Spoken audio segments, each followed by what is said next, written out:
like a circle in a spiral, like a wheel within a wheel,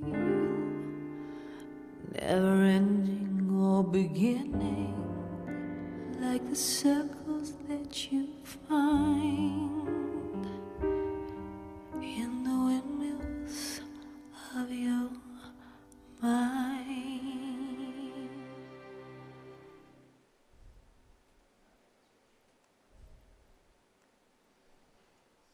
Welcome back, everyone, to this edition of the Stogie Geek Show. I'm Paul Sadorian, your host here with you tonight, as well as Mr. William Cooper on the lines via Skype in North Carolina. Will, we got the Debonaire Ideals segment going on. Yep. Yes, we do. And today's topic is about trading cigars. I'm glad you chose this topic this week, Will. Without even knowing it, you chose a topic that is very timely. Well, why don't you tell us why it's timely? Well, so Adam, ATL, who's in the chat room, actually sent me some cigars a while ago, and it's taken me some time to get through them, which I feel bad about it, and it's not very debonair. And he gifted me one of my cigars of the week, and I instant messaged him immediately and was like, dude, thank you so much. Like, this cigar is just so awesome. It's so awesome. And just, being able to share cigars with people is truly special. And making sure that you keep the trading going is especially important as well. My buddy Jaron, who I work with in my day job, sent me some pipe tobaccos. I got to get him some cigars as well. And just, sharing those experiences. It's so much fun to, take what you like and share it with someone who appreciates it as much as you do, if not more, is one of the things that I love about this hobby. So I like this topic. It really is. And if you look at the cigar landscape today, when we're talking to Spencer and as well as talking to Stogie Santa, they both really frown on the word boutique. So I'm going to use the word small manufacturer or small brands because I think that's more appropriate. But these small brands don't have the penetration in every market. So, Paul, there's things that, you have up in New England that I don't have access to in the Southeast and vice versa. Just simply because the distribution hasn't penetrated. And that's where cigar trading can really come into play. Yeah, absolutely. I love it when someone tells me, and I think it was Jared, who is our local rep for Christoph Cigars. And he's like, I've never tried this cigar. I'm like, dude, I got some. In fact, I have plenty of them. I'm like, I'll bring you in one. And I bring him in one. I'm like, here you go, dude. People have that cigars on their bucket list. And it's awesome to be able to fulfill one of those cigars on someone's bucket list. It's kind of rare or limited cigar that they've never had before. And I think that's like a really just fun, debonair kind of thing to do for someone. You don't ever expect anything in return. Like, for me, it was just like, Jared wanted to smoke that cigar, dude, and I happen to have some, and so it's fun to share with, the fellow brothers of the Leaf, so. Yeah, I mean, the time I guess I remember the most is when Stogie Santa sent me, and you too, you both sent me some Paul Gamarians, which I hadn't really, they're not in the Charlotte area, and, I've had them once or twice, but I hadn't had any of those real, those 15th or 20th anniversaries.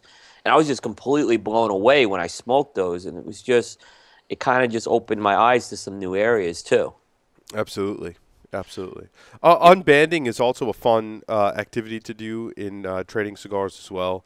I like doing unbandeds. I like getting together with friends, even online, and just talking about cigars. And sometimes they'll, Zedman and ATL and Pete will recommend cigars to me as well, and we kind of have this virtual thing that we do and recommend cigars, and that's really cool too. Even if you're not gifting cigars to each other, I mean, those guys I just mentioned we're in 3 different countries, so shipping cigars back and forth is sometimes not easy, right?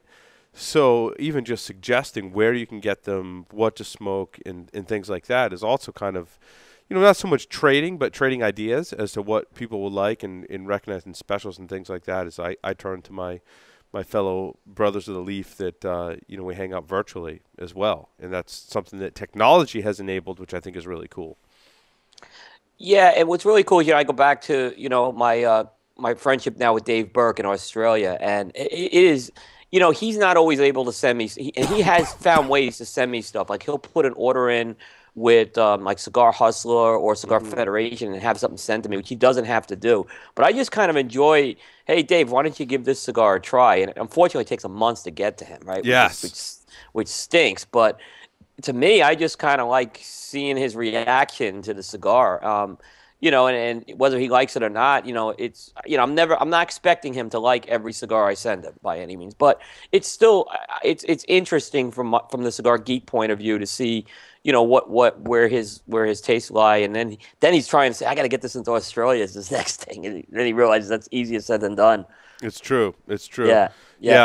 Pete's in Australia in the same boat as Dave. It's tough for them to get cigars. It's tough to send them cigars because of taxes that we've talked about on previous segments. So yeah, exactly. Really creates the that trading and brotherhood kind of thing, which is really cool. But you make some good friends, especially in the virtual world. I mean, you just talked about it. These are friends of ours, We maybe don't get together with them face to face, some of these guys, but they're friends, Yep, absolutely. Yep. Absolutely. It's a great way to be debonair. Great way to practice debonairism.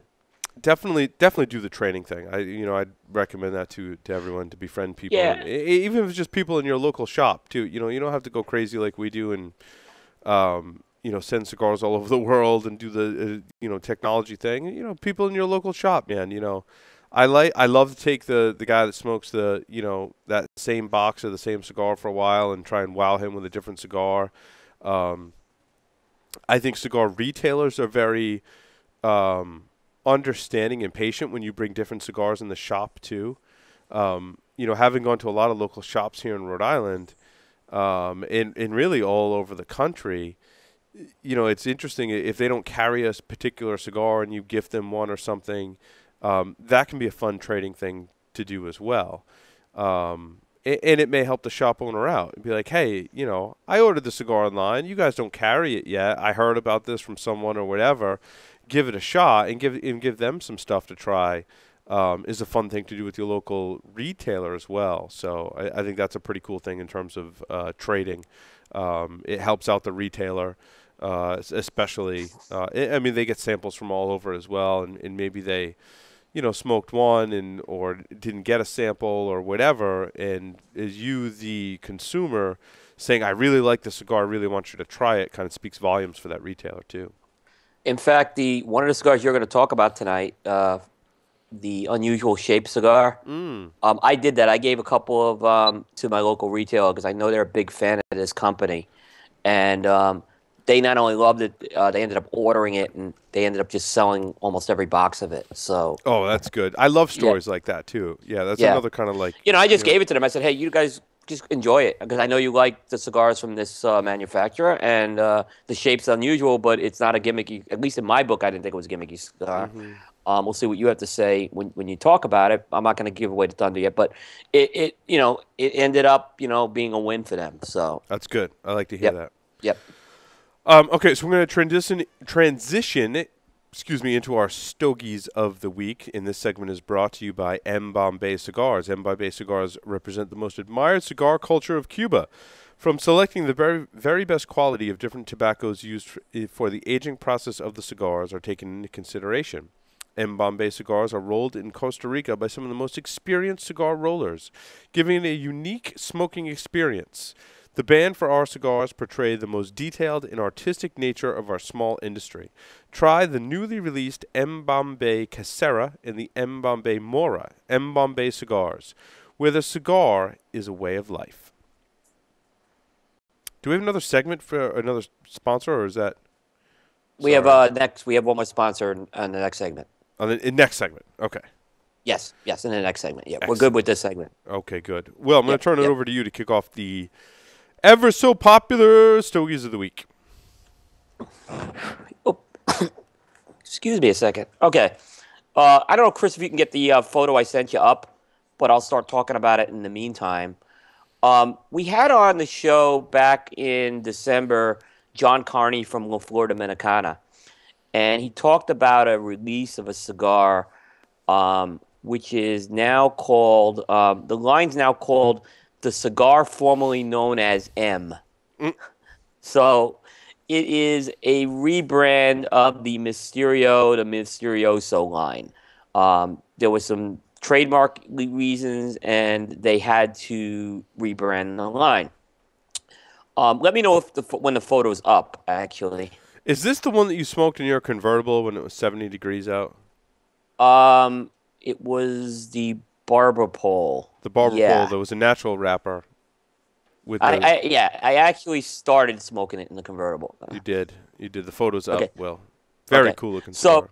So we talked with John, right? And they came out last year with the Misterioso Collector's Edition 2013. It's a unique perfecto with this. It's a barber pole. If you last year's edition, which is the one on the top, is it's a Connecticut broadleaf with a Connecticut shade wrapper kind of twisted, and then it kind of tightly winds around the cap, and it has almost like this ball at the cap, right? And then there's like a pencil point design almost on the footer. This year they came out with another collector's edition. It's under the cigar formerly known as MTCFKM line, and they flipped it.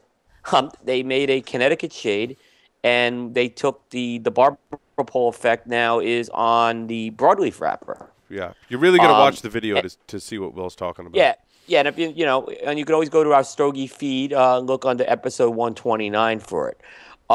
This cigar is a work of art. It's not a cheap cigar. It's $19, but you know something? When you look at this cigar, it's labor intensive. I kind of get it. Yeah, and it's a big cigar too. It's a big cigar. It's a 7x55 Perfecto. And it comes in boxes of 5. So I like that because it kind of makes the box affordable, so to speak. That being said, the cigar was actually very good. It's a gentler LFD is the best way to put it. It's Connecticut shade, so it's going to be much more milder. In fact, this thing started out on the mild side, to be honest with you. Not a lot of nicotine and not a lot of body. It kind of eventually makes its way up to the medium point. But it's going to have a very creamy profile, which is what you would expect. You'll get a little bit of notes of coffee. You get a little of these grassy herbal spice. And the grassy herbal spice, I felt, was really on the retrohale. It kind of added another dimension to this cigar. The other thing is, I'll just say, is when I clip this cigar, I kind of clipped that ball point. I call it that ball-shaped cap. So I had a very thin draw on it. It was a little bit of a chore to keep the burn clean. I want to say clean, but it was a little bit of a jagged burn I had along the way. So I did have to work this. It wasn't a cigar that was horribly Paul Syndrome-ish, but it wasn't a perfect burn I had on it. But the cigar still gave some really good flavors. And I kind of ranked it as a box split. Even if I normalized it to a 10 to 12 count box, I'd still go for a box of these. It's a nice cigar. This one, if you like, Paul, I'm curious if you get a chance to smoke this, being the Connecticut guy, what you would think it is. I like it better than the Claros that Lito's done. So I think they're called the Claros now, the light. The Connecticut's he's done. I like this one much better. Yeah. Yeah, I haven't smoked the newer Mysterios. I've got a box of older, when they were branded Mysterio cigars, that 5-count box. I've always liked them, actually. Yeah, I mean they aren't the barber poles, right? They're the ones that kind of similar, but they're not the barber pole. They're not a barber pole, correct? That's correct. Yeah. I haven't had the new one. Yeah, but it's a solid, it's a really good cigar by LFD. I mean, and I liked last year's a lot too. So it's probably right up, different profile though. Yeah, for sure. I was going through some of these select tobacco. How do you say it? Selected tobacco. Selected tobacco. Thank you. This is the Byron, and this one was very good. It's a Robusto-ish size cigar. Comes with that cedar sleeve. I got that, as part of that little gift set thing. The flavors were very good. You could tell that there was very awesome aged tobaccos in this, as all the ones that come from Selected Tobacco. I really, really liked it. Had some great flavors, good amount of complexity. comparing within the same lines, I've smoked all three of those ones you sent me. So it's the Atabey, the Byron, and what's the other one, Will? Bandolero. The Bandolero. The Atabey is hands down my favorite. I would say Atabey first, and then probably Byron second, and Bandolero, which is still a very good cigar, third. Is how I would completely agree with that assessment. The Atabey is one I want to definitely buy more of. I'm glad I had the opportunity to try this one. Like I said, it was good. I would probably give this one a $5. This one carries probably pretty hefty price tag, as do the other ones, correct? Yeah. This one, I'm going to say it's in that $20 range. And I think last week I misquoted. I said 25 to 30. I think they're more like 20 to 25. So I did misquote last week what they go for. So I'm going to give a recommendation to our listeners. I know that buying some of these high-end price tag cigars can be difficult. If you want to try something different in the really high-end price tag cigars, the Padron, the Davidoffs are really good. You want to branch out a little bit, you can't go wrong with the Atabey. That cigar is hands down phenomenal. It's the real deal. It really is. I want to I would just want to add one thing on the Byron you smoked was under the Siglo 20 line. So there's a Siglo 19 and a Siglo 20 and a Siglo 21. So there are different blends with them. Oh, okay. They're each named for the centuries. The Byron brand is an old brand. That goes back, it could actually be traced back to the poet laureate, Lord Byron. So George Gordon Byron, who's known as Lord Byron. So, so that's the brand's been around for 3 centuries. So they did one blend with each side. So I've smoked the 19 one as well. I'll talk about that in an upcoming episode, which was also very good. I haven't smoked the 21 century one. Okay, cool. I would definitely, having you said that, Will, I would definitely try the other blends in this line. I think they're different, they're new, and they're all very, very good, with the Atabey being hands down my favorite. Yeah, and we'll give it thanks to Dave Garofalo and Barry Stein who sent those cigars. Yeah, and the other thing, I think the packaging, those humitubes are just, we've talked about them, they're just awesome. Packaging might be my favorite packaging maybe of all time, to be honest with you. Yeah, it's unbelievable. And awesome cigars to back that up, too. So they really do. In fact, Cigar Aficionado just featured the Atabey on Friday in their issue. Dave Garofalo was on cloud 9 because they wrote basically, this is not just a cigar that has the packaging. This is a cigar that delivers with the cigar. They talked about the Atabey specifically. And, coming from them, that's a pretty strong statement. So I think we're going to be hearing a lot more about selected tobacco this year. That's great. Yeah. Will, back to you. I smoked a Illusione called the Pack. Uh-oh. Will's got some bam. Oh, you back, Will? And no. A little bit. Sorry, Will, we're losing you. You're cutting in and out. Okay, can you hear me now? Yes. Okay. I smoked the Illusione Pactum, which is one of the smoke-in exclusive micro blends.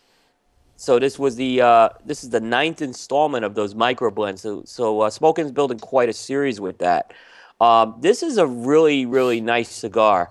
It's got a San Andreas Maduro wrapper over Nicaraguan binder and filler. So it's being made down at Casa Fernandez's Tapsa factory in Nicaragua.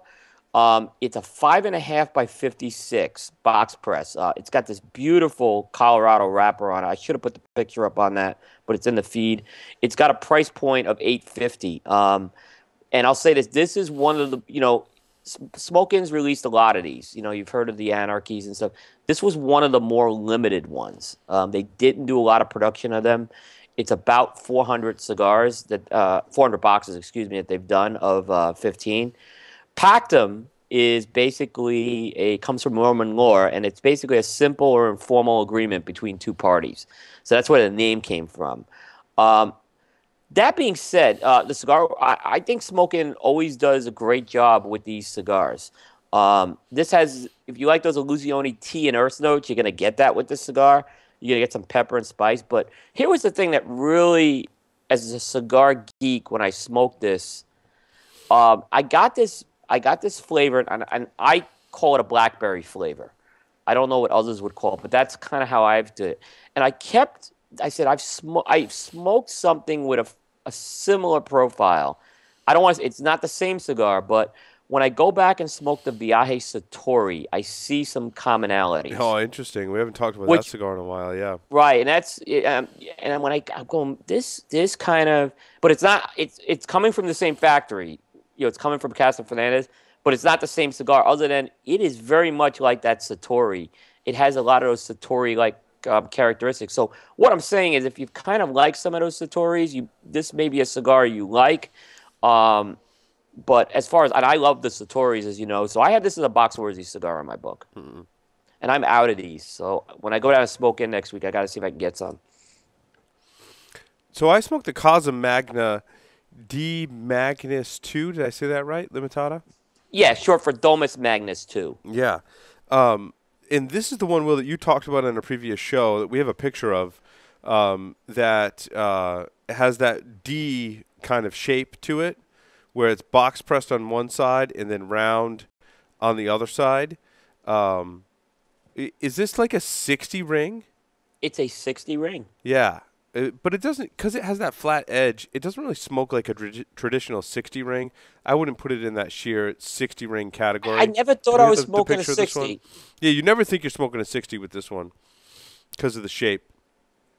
It's really cool. I really liked it, Will. I would probably call it, in this kind of ring gauge, I would call it somewhere between a 5er and a box split. I want to rate it higher than a 5er, but it's not quite a box split for me. It's somewhere in between in my book. I thought the flavors were really good. Had a nice kind of medium body to it, but good flavor. And I thought the size was really unique. So, I think it's between that 5er and box split. I didn't forget what you rated it, Will. I had it very high. I really fell in love with that. I had a Chuck Norris level. Not really. Chuck Norris level. Yeah, I was blown away by this cigar. But I could see, maybe if it's not your size, I could see it, and I don't think by any means you're giving it a negative. I think it's a very fair assessment there, I'm picky when it comes to 60 ring. And I was amazed how that smoked, though, for 60. It did. It smoked awesome for a 60. I wouldn't put it in my, higher ratings for 60 ring. Very, very, it's tough to break into that, top 2 or 3 cigars in that 60 ring gauge size. Do we have the picture of this one? No. Yes, there it is.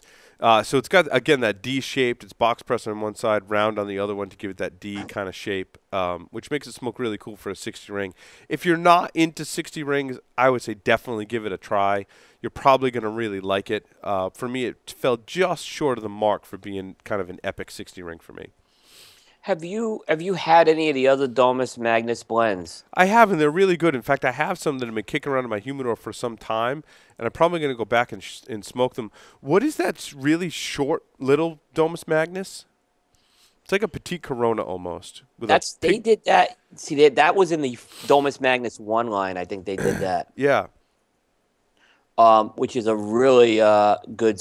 I believe that's in the. Yeah, I know that's in the Domus Magnus 1 line we talked about that a long time ago. Yeah, that goes way back. Yeah, I've got some of those kicking around in my humidor still. I got to. You can't get the Domus Magnus 1s anymore. They're done because they could not get that wrapper. Interesting. So that's why they went to a 2, where they're getting it from a different farm. Cool. Back to you, Will. Okay. So this is one of these cigars that kind of really surprised me when I had it. So this is a cigar by a company. The name of the company is called Southern Draw.